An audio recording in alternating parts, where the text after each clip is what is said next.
Dear student, स्वागत है आपका वीर मिश्रा हिंदी एजुकेशन चैनल में। बच्चों, आज जो है हम कक्षा 10 के विषय हिंदी का यह 2024-25 का मॉडल पेपर है, हम इसे सॉल्व करेंगे और आपको ये भी बताएंगे कि आपको एग्ज़ाम में कैसे लिखना होगा। ठीक है ना? तो बिना देर किए हुए हम इस मॉडल पेपर को हल करते हैं और आप अपने दोस्तों को शेयर कर दीजिए जो कक्षा 10 की तैयारी कर रहे हैं बोर्ड पेपर की। देखिए, इसमें क्या है, दो खंड आते हैं। खंड आ में क्या रहते हैं, 20 बहुविकल्पी रहते हैं, जिसमें से 5 आपके गद्य के प्रश्न रहेंगे, 5 आपके पद्य के इतिहास वाला क्वेश्चन रहेगा, है ना।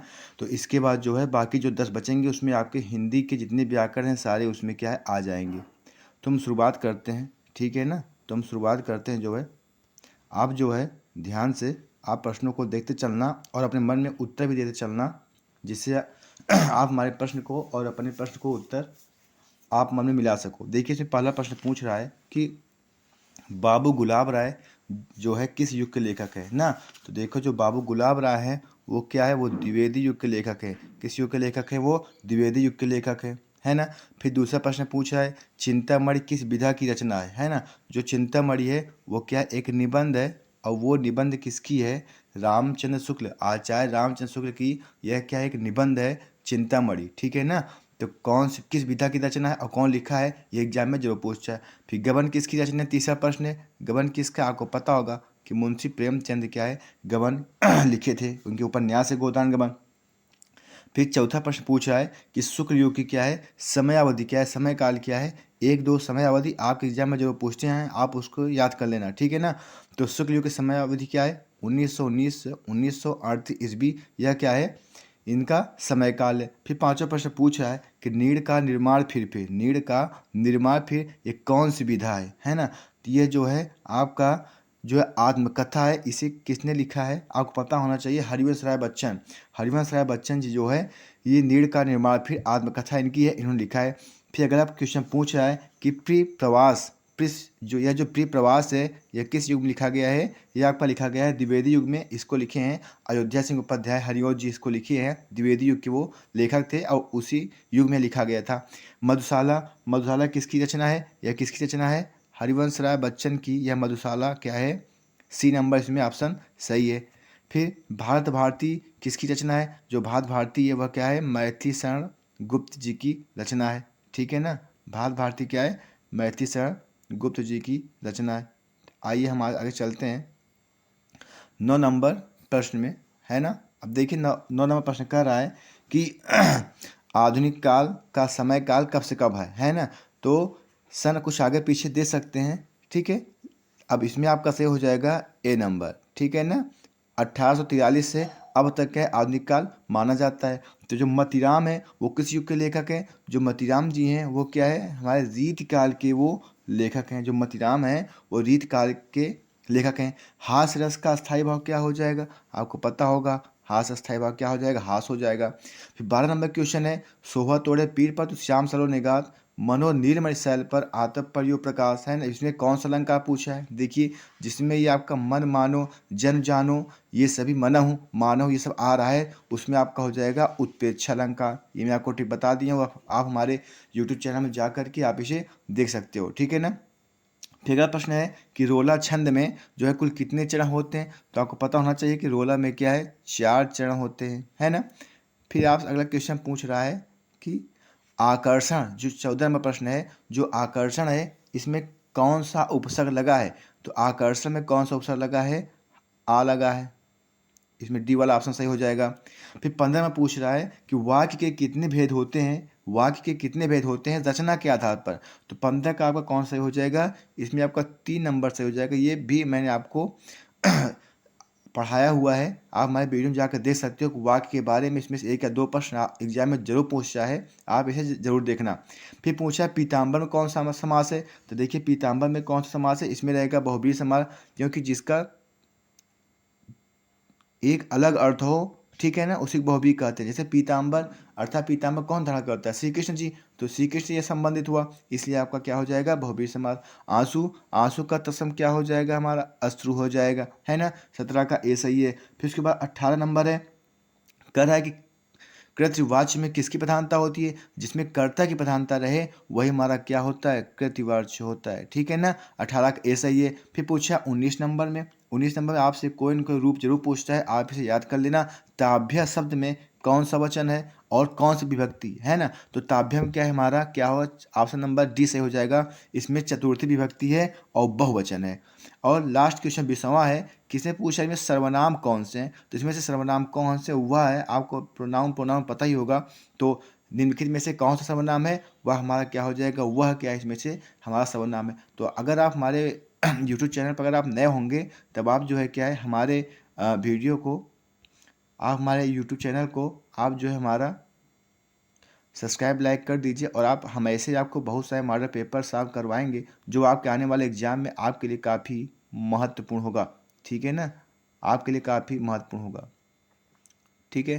फिर इसके बाद जो है क्या है, आप में वर्णनात्मक प्रश्न अर्थात खंडवा आपसे एग्जाम पूछेगा, है ना, जिसका उत्तर हम सबको क्या है देना होता है। जैसे आज पहला प्रश्न पूछ रहा है, अथवा करके देता है, आपको एक करना है। 6 नंबर का रहता है, 3 प्रश्न रहता है।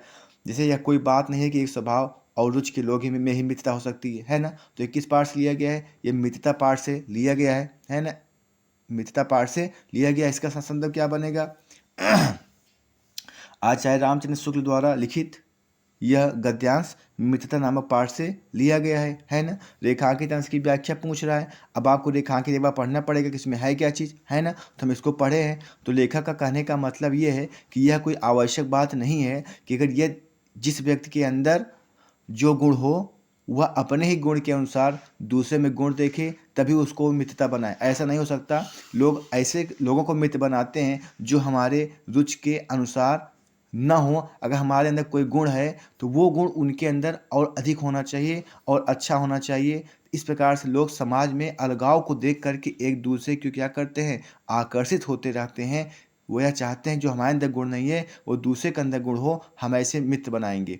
फिर क्वेश्चन पूछा है कि लेखक के अनुसार समाज में विभिन्नता देखकर लोग एक दूसरे की ओर आकर्षित क्यों होते हैं? क्योंकि वह चाहते हैं कि जो हमारे अंदर नहीं है वह किसी दूसरे के अंदर हो। जैसे इसमें लिखा है ना कि जो निर्बल है वह क्या है? बलि का साथ देता है ना? धीर उत्साही का, है ना? इस प्रकार से इसका उत्तर ये हो जाएगा। फिर अगला क्वेश्चन पूछ रहा है, अथवा हम दिया देखो ये ममता पाठ से लिया गया है, जैसे शंकर प्रसाद जी लिखे हुए हैं, है ना? फिर गद्यांश इसमें क्या है? वो ममता उनसे कहती है, पिताजी आप इतना जो लाए हुए हो सोना चांदी हर चीज़ खाने पीने के लिए, ये सभी क्या है? परमात्मा की इच्छा के विरुद्ध है। आप ईश्वर के विरुद्ध इतना साहस आप क्यों दिखा रहे हो? क्या इस संसार में कोई हिंदू नहीं बचेगा जो हमको कोई भीख भी नहीं दे पाएगा? तो इसका अर्थ यही हुआ। और फिर पूछा कि ममता द्वारा किस कार्य को ईश्वर की इच्छा के विरुद्ध बताया गया है? कि जो उनके पिताजी ने ईश्वर की इच्छा के विरुद्ध उनके लिए जो इतनी संपदा वगैरह लाए थे तब यह क्या है उनके लिए था ये। ठीक है ना? फिर आपसे अगला क्वेश्चन पूछ रहा है कि जो है प्रश्न नंबर 2 है, आपसे जो है पैराग्राफ पूछ लेगा। ठीक है ना? आप जो है पैराग्राफ क्या है पूछ लेगा। आप क्या करना है, इसका अर्थ बताना। नीचे क्वेश्चन पूछा हुआ है। ठीक है ना? जैसे पूछा है चरण कमल बंदो हरिराई, है ना? ये पूरा पैराग्राफ दिया गया है। आपसे जो 3 प्रश्न पूछा है, उपयुक्त पद्यांश का क्या लिखना है? आपको संदर्भ लिखना है ना? आपको पता है कि प्रस्तुत पद में, है ना, प्रस्तुत पद्यांश यह जो है क्या है? पद नामक पाठ से लिया गया है हिंदी के। और सूरदास क्या है? इसके लेखक हैं, इसके रचयिता हैं। ठीक है। अब करें रेखांकित अंश की व्याख्या करना है। आपको क्या लिखना है इसको? कि कभी कहते हैं कि जब ईश्वर की कृपा हो जाती है तो बहरा व्यक्ति भी क्या है? सुनने लगता है। और गूंगा व्यक्ति क्या है? वह बोलने लगता है। और जो एक गरीब से गरीब व्यक्ति होता है वह भी क्या है? राजा के समान अपने सिर पर छत्र धारण करते हुए चलता है। ठीक है ना? उपयुक्त पंक्तियों का कौन सा अलंकार है? उपयुक्त पंक्तियों में कौन सा अलंकार है? इसमें जो है रूपक अलंकार है। क्योंकि देखिए इसमें जो है आप पहले समझ जाइए कि पहले लाइन में क्या है? रूपक अलंकार है। चरण कमल बंदो हरियाई, अर्थात कमल रूपी चरण। ठीक है ना? तो इसमें रूपी शब्द आया ना, तो वही इसमें क्या हो जाएगा? आपका क्या हो जाएगा? इसमें रूपक अलंकार हो जाएगा। फिर देखिए इसमें जो दूसरा पैराग्राफ आपको दिया गया है ना, कि सुनि सुंदर बैन सुधारस साने, है ना? ये देखिए तो इसमें दिया गया है, आपको रेखांकित भी किया गया है ना? आपको रेखांकित भी किया गया, पढ़ लो। उपयुक्त पद्यांश का संदर्भ लिखिए, है ना? तो संदर्भ क्या हो जाएगी इसका? प्रस्तुत पद तुलसीदास द्वारा रचित वन पद पर नामक पाठ से लिया गया है ना। अब कह रेखांकित से क्या है, पढ़ लीजिए बस जल्दी से। अनुराग तड़ाग अब भान उदय बिगसी मनुमंजुल कंजकली। कवि का कहने का मतलब ये है कि जो वहाँ पर स्त्रियाँ बैठी हुई थी वह श्री राम को देखकर ऐसे शोभा पा रही थी मानो सूर्योदय होने पर, लिखा है भानु उदय, मानो सूर्योदय होने पर जो है प्रेम के तालाब में, अनुराग मतलब प्रेम, प्रेम के तालाब में जो है सुंदर कमल कलियां खिल उठी हैं। मानो सूर्योदय होने पर प्रेम के तालाब में सुंदर कमल कलियां क्या हैं, खिल उठी हैं। ये इसका अर्थ हो गया। फिर पूछ रहा है कि अनुराग तड़ाग तथा मनुमंजल में कौन सा क्या है अलंकार है ना। तो देखो अनुराग तड़ाग में और जो मनुमंजुल है इसमें क्या है रूपक और आपका उत्प्रेक्षा अलंकार है। उत्प्रेक्षा अलंकार क्यों होगा, क्योंकि इसमें मनु मानो जन जानू आया है। मैंने आपको बता दिया था कि मनु मानु आ जाएगा तो हमारा क्या हो जाएगा, उत्प्रेक्षा अलंकार हो जाएगा, है ना। अनुराग तड़ाग अर्थात प्रेम रूपित वह तालाब है, ठीक है ना, इसीलिए क्या है वह हमारा क्या हो जाएगा, रूपक अलंकार हो जाएगा, ठीक है ना। अब जो है हमारा प्रश्न आपका है, तीसरा प्रश्न पूछ रहा है आपसे। तीसरा प्रश्न संस्कृत का है और आपसे पूछ रहा है और आपसे कह रहा है आप इसको क्या है अर्थ आप बताइएगा, है ना। निम्न गद्यांश को आप क्या करना है, इसका अर्थ बताना है ना। तो किस पाठ से लिया गया है, तो इस आप सबको जानकारी होना चाहिए। संस्कृत आप सबको पढ़ के जाना है क्योंकि एग्जाम में ये सारे क्या है क्वेश्चन बराबर पूछते रहते हैं, ठीक है ना। अब देखिए हम इसको पढ़ेंगे, यह क्या पैराग्राफ लिखा है ऐसा नगरी भारतीय संस्कृत भाषायास केंद्र स्थलम अस्ति, है ना। अर्थात यह नगरी भारतीय संस्कृति और संस्कृत भाषा का क्या है केंद्र स्थल है ना। फिर कह रहा है कि आगे लिखा है इत एवं संस्कृत वाङ्मयस् संस्कृतेश्च आलोक सर्वत्र प्रसिद्ध, है ना। अर्थात यहीं से ही संस्कृत साहित्य और संस्कृत का प्रकाश सभी जगह फैला हुआ है। फिर आगे कह रहा है कि मुगल युवराज, लिखा है ना मुगल युवराज दारा सिकोह अत्रागत्य, अर्थात मुगल युवराज दारा सिको यहाँ आकर के भारतीय दर्शन शास्त्र नाम अध्ययन करो। यहाँ आकर के भारतीय दर्शन शास्त्रों का उन्होंने क्या किया था, अध्ययन किया था। फिर आगे कह रहा है स तेषां ज्ञानेन तथा प्रभावितः अभवत्, वह उस ज्ञान से ऐसा प्रभावित हुआ कि उन्होंने क्या किया, तेन उपनिषदाम अनुवाद फारसी भाषायाम कारिता, उसने उपनिषदों का जो अनुवाद है उन्होंने फारसी भाषा में उन्होंने किया है ना। इसका संदर्भ क्या बनेगा आपको पता ही होगा कि प्रस्तुत संस्कृत गद्यांश हमारी पाठ्य पुस्तक के संस्कृत खंड में संकलित वाराणसी नामक पाठ से क्या है यह लिया गया है ना। अब देखिए बिल्कुल सीधा 5 नंबर का है भाई, ठीक है ना। अब देखिए इसमें आपको अगला जो गद्यांश दिया गया है वह क्या है, लिखा है मानव जीवन से संस्करणम संस्कृति, है ना। मानव ये किस पाठ से है, प्रस्तुत गद्यांश हमारी पाठ्य पुस्तक के संस्कृत खंड के भारतीय संस्कृति नामक पाठ से क्या है लिया गया है। अब लिखा है मानव जीवन से संस्करणम संस्कृति, मानव जीवन को संभालना ही, मानव जीवन को संवारना ही क्या है हमारी संस्कृति है। फिर लिखा है अस्माकम पूर्वजा मानव जीवन संस्कृतम महानतम प्रयत्न अकुर्वन, हमारे जो पूर्वज हैं ना, हमारे पूर्वजों ने मानव जीवन को संवारने के लिए महान प्रयास किया है। फिर लिखा है तो अस्माकम जीवन से संस्करणाय यान, ठीक है ना, उन्होंने हमारे जीवन को संवारने के लिए आचरान, लिखा है हाँ यान आचारान विचारान च अदर्शयन तत्सर्वम अस्माकम संस्कृति, अर्थात उन्होंने जिन आचरणों और विचारों को प्रदर्शित किया था वह सब हमारी क्या है संस्कृति है। सतत सर्वम अस्माकम संस्कृति, वह सभी हमारी क्या है संस्कृति है ना।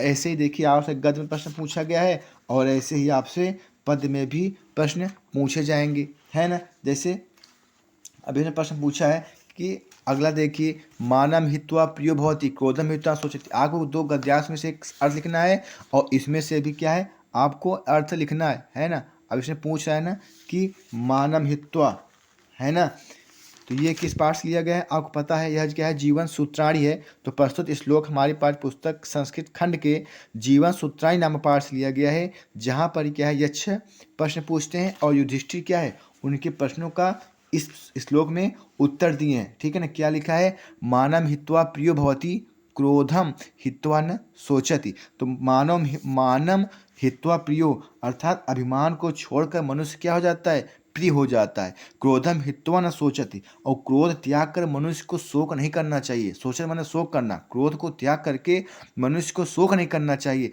फिर लिखा है कामम हित्वार्थमान, अर्थात इच्छा त्याग करके मनुष्य क्या होता है, धनवान होता है। फिर लोभम हित्वा सुखी भवेत, और लोभ छोड़कर मनुष्य क्या हो जाता है, सुखी हो जाता है ना। इसका बहुत ही अच्छा अर्थ है इस श्लोक का। फिर आपसे अगला क्वेश्चन पूछा है अथवा में कि सर्वे भवन सुखना सर्वे सन्तु निरामया सर्वे भद्राणि पश्यन्तु माँ कश्चित् दुःखभाग् भवेत्। यह क्या है, हमारे प्रस्तुत श्लोक हमारी पाठ्य पुस्तक के संस्कृत खंड के भारतीय है ना, ये क्या है, भारतीय संस्कृत नामक पाठ से अवतरित है। इसमें क्या है, सभी को निरोगी और सुखी होने की कामना की गई है। तो लिखा है सर्वे भवन सुखना, इस संसार में सभी प्राणी क्या है, सुखी हो जाए। सर्वे संतु निरामया, सभी लोग क्या हो जाए, निरोगी हो जाएं, कोई रोगी न रहे। फिर लिखा है सर्वे भद्राणि पश्यन्तु, सबका कल्याण देखें। माँ कश्चित् दुःखभाग् भवेत्, कोई भी संसार में दुखी न हो, यह अर्थ है। फिर देखिए प्रश्न नंबर 5 आपसे जिला वाइज आपसे पूछ रहा है कि आपको क्या करना है, कि आपको जो है कहने का मतलब ये है कि खंड काव्य आपको दिया है और खंड काव्य में आपसे प्रश्न पूछते हैं। ठीक है, देखिए खंड काव्य में एक तो आपसे चय चित्र पूछेगा और दूसरा प्रश्न आपसे कोई न कोई सग पूछ लेगा। तो अगर आप प्रयागराज के हो, प्रतापगढ़ के हो, आप जिस भी जिले के हो, तो आप अपने हिसाब से आप इसको याद कर लीजिए। अगर आपको सर्ग ज़्यादा बड़ा पड़ रहा है तो आप क्या करोगे, आप चाहे जितना आप उसमें से याद कर लीजिएगा, तो इस आपके लिए क्या हो जाएगी, या आसानी हो जाएगी, है ना। अब फिर देखिए अगला क्वेश्चन आपसे पूछ रहा है, प्रश्न नंबर 6 क्या है कि दिए गए लेखक, देखिए आपसे 3 लेखक देंगे, उसमें से आपको जीवन परिचय आपको लिखना होगा, है ना। फिर 3 में से एक को आप करना पड़ेगा। आपको इतना ध्यान देना है कि आपका जो जीवन परिचय है वह ज़्यादा से ज़्यादा एक ही पेज होना चाहिए, और उसमें से आपको नीचे रचना जरूर लिखनी है। और दूसरी मेन पॉइंट ये है, आप कोई भी जीवन परिचय आप लिखते समय आप शुरुआत से ये मत लिख देना कि जैसे डॉक्टर राजेंद्र प्रसाद का जन्म इतने में हुआ था, ऐसा नहीं। आप पहले लिख सकते हो कि भारत के प्रथम राष्ट्रपति या भारत रत्न प्राप्त, है ना। आप ऐसे, या कवियों में शिरोमणि, लेखकों में अच्छे साहित्यकार का जन्म, है ना। तो इस प्रकार से आप जो है लिख करके डालोगे, ये क्या है, खूबी है, ठीक है ना, जीवन परिचय को अच्छा बनाने के लिए, ठीक है ना। फिर इसके बाद आज प्रश्न पूछ रहा है, कि कोई एक आप श्लोक, कम से कम आपको जो है 3-4 श्लोक आपको जो है याद करके एग्जाम में जाने होंगे, ठीक है ना। ताकि जो भी उसमें से इसमें जो आया हुआ हो, ये ऐसा नहीं कि आप याद किए रहो और वह आप में आ जाए, ठीक है ना। तो ऐसा नहीं होना चाहिए। तो ये एक श्लोक आपसे पूछेगा, ये श्लोक आपका रहेगा कम से कम 2 नंबर का, यह श्लोक आपको मिलेगा, ठीक है ना। अब देखिए फिर आपका जो अगला प्रश्न है वह पूछ रहा है कि 4 आपको संस्कृत में प्रश्न देंगे और 4 में से आपको 2 का उत्तर आपको संस्कृत में ही देना है ना। जैसे पहला प्रश्न क्या पूछ रहा है, भाई कि जो है भारतीय संस्कृति, है ना, मूलम की मस्ती, अर्थात जो भारतीय संस्कृति है उसका मुख्य क्या है, वह उसका मूल बातें क्या है। तो इसका आंसर आपको याद करना पड़ेगा कि विश्व से सृष्टा ईश्वर एक एव अस्ति, अर्थात विश्व के रचयिता क्या है, ईश्वर, वह क्या है, एक है, ठीक है ना। यह हमारे भारतीय संस्कृति का क्या है, यह मूल है। पूर्व राजा, फिर पूछा है कि जो पूर्व राजा है ना, वह कौन है। पूर्व राजा का आसीत, आपको पता है पूर्व राजा एक भारत वीर आसीत। फिर यहाँ से क्वेश्चन पूछा है कि जो चंद्रशेखर है ना, चंद्रशेखर कौन है ना। तो चंद्रशेखर क्या भारत वीर अस्ति, है ना। तो चंद्रशेखर क्या है, भारत का अच्छा वीर है ना। तो ये सभी क्या है, हो जाएंगे। फिर आपसे या इसका ये भी हो जाएगा, चंद्रशेखर का आसीत में चंद्रशेखर एक प्रसिद्ध क्रांतिकारी युवक आसीत, चंद्रशेखर एक प्रसिद्ध क्रांतिकारी युवक था। फिर लास्ट क्वेश्चन पूछ रहा है वीरा केन पूजते, वीरा वीरेण पूजते, है ना, या वीर केन पूजिता, अर्थात वीर की पूजा किससे की जाती है ना। तो भाई वीरों की पूजा वीर ही करते हैं, ठीक है ना। फिर देखिए आप में नवा प्रश्न क्या है, निबंध आया हुआ है। यह जो निबंध है आपको 4 दिए हैं, 4 में से एक पर करना है। आपके लिए मैं निबंध एक जो है अच्छे से हम आपको वीडियो बना देंगे निबंध और पत्र के बारे में, ताकि आपको आसानी हो जाए लिखने में। तो देखिए जो निबंध है, और निबंध आपको ये ध्यान देना है कि जो निबंध है, निबंध में पहला क्या होता है, प्रस्तावना हेडिंग होती है और लास्ट में उपसंहार हेडिंग होता है। तो प्रस्तावना मतलब भूमिका क्या होती है और लास्ट में उपसंहार है। आप इसको याद कर लीजिएगा, आप हेडिंग याद कर लीजिएगा। इसके अंतर्गत आप एग्जाम में लिखते हुए आपको चलना है, ठीक है ना। जो 7-8 निबंध है आप उसको अच्छे से याद कर लीजिएगा। फिर देखो 10 नंबर प्रश्न आपसे पूछेगा, ये आपका 4 नंबर का है। आपको पत्र आपसे जरूर पूछेगा, ठीक है ना। चाहे साफ सफाई पत्र पूछ ले, चाहे बैंक के द्वारा पर आपसे कोई पत्र लिखने को कह दे, तो आप जो है तैयार रहिएगा। ये पत्र के ऊपर भी हम एक वीडियो बनाएंगे, ठीक है ना। प्रश्न पत्र किसे पूछा है कि आप क्या है अपनी विशेष रुचियों का, आपको क्या अच्छा लगता है, आप उसका उल्लेख करते हुए आपको अपने मित्र को क्या करना है, एक पत्र लिखना है, ठीक है ना।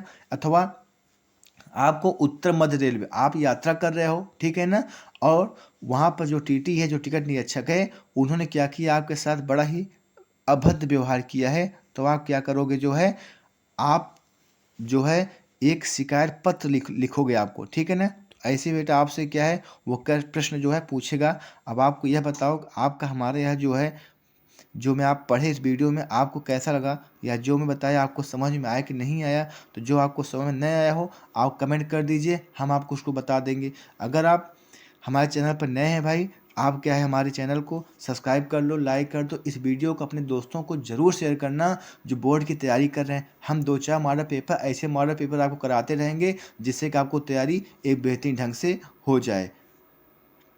ठीक है बच्चों, आप बोर्ड की तैयारी आप अच्छे से करिए और आप पढ़िए भी। धन्यवाद।